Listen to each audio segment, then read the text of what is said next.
साफ आ रही है तो ठीक, वरना मैं एजाज साहब से गुजारिश करूँगा कि ज़रा सा वो जूम आउट करके करीब आ जाएं। बताना मैं ये चाह रहा था और मैंने इनसे रिक्वेस्ट इसलिए की कि वीडियो बनाएं। एक तो ये जो आपको थोड़े थोड़े से ज़रात नज़र आ रहे हैं, ये दरअसल ज़रात नहीं है, ये बर्फ़ है। हमें रास्ते में बर्फ़ मिली। मैं लाहौर से इस दास्तान का आगाज़ करना चाह रहा था, जिसको मैं ज़ाहिर है अपनी किताब में रकम भी करूँगा। बताना मैं ये चाह रहा था कि जहाँ तक ये मोटरवे थी बहुत अच्छा रहा हमारा सफ़र। KPK में जहाँ तक मोटरवे मियाँ नवाज शरीफ ने बना दी हुई थी वहाँ तक बहुत अच्छा था, लेकिन जैसे ही हम KPK में दाखिल हुए हमें हमारा इस्तकबाल किया गंदी सड़कों ने, टोए टप्पों ने। हम हरीपुर की तरफ गए तो लोग बसों के ऊपर भी सवार थे, बुरी सड़कें थी। एबटाबाद के करीब पहुँचे तो सड़कें ब्लॉक थीं, मतलब एबटाबाद से एंट्री में भी सड़क ब्लॉक थी और एबटाबाद से जब निकल रहे थे तब भी सड़क ब्लॉक थी। बहुत बुरा रास्ता ट्रैवल करते करते हम ऐसे आगे जनाब जब हम इधर आए बाबूसर टॉप तक, नारायण बहुत बुरा एक्सपीरियंस रहा। होटल अच्छा नहीं था, वहाँ के लोग कोऑपरेटिव नहीं थे। बज़ाहिर बहुत खुश मिजाज थे, इतने इतने दाढ़ियों वाले थे, लेकिन बातन उनका वो मामला नहीं था, यानी वो मामलात में फेयर नहीं थे।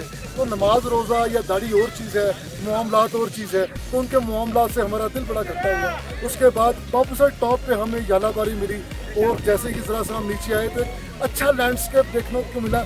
और उसके बाद जैसे ही हम यहाँ हुल्जा वैली के अंदर दाखिल हुए हमें सड़क बुरी नहीं मिली, बेहतरीन सड़क है। अमीर आदमी को दोस्त बनाए तो आपका लाइफस्टाइल बदल जाता है। पाकिस्तान ने एक उभरी हुई मईशत जो कि दुनिया की दूसरी मईशत थी एक वक्त में, अब तो पहली हो चुकी, चंद अर्सा पहले भी थी, तो उसके साथ दोस्ती गांठी है।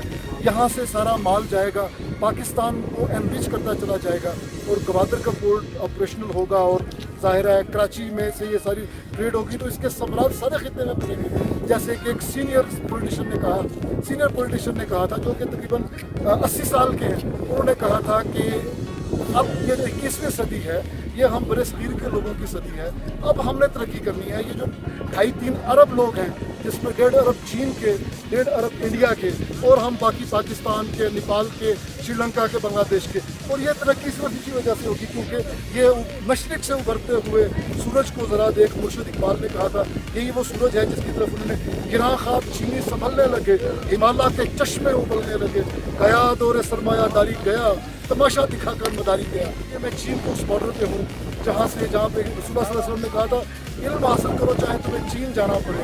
मुर्शिद इकबाल ने भी इसके बारे में कहा। मैं आज बहुत खुश हूँ, ज़िंदगी का यादगार दिन है, इसलिए मैंने यहाँ पे वीडियो रिकॉर्ड करवाई है।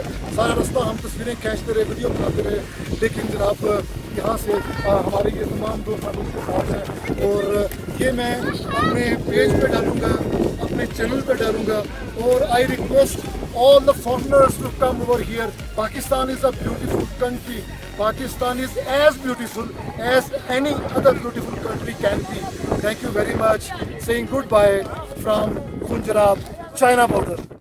अहमद हम्माद के चैनल को सब्सक्राइब कीजिए और बेल आइकॉन दबा दीजिए ताकि आपको नोटिफिकेशंस मिलते रहें। शुक्रिया।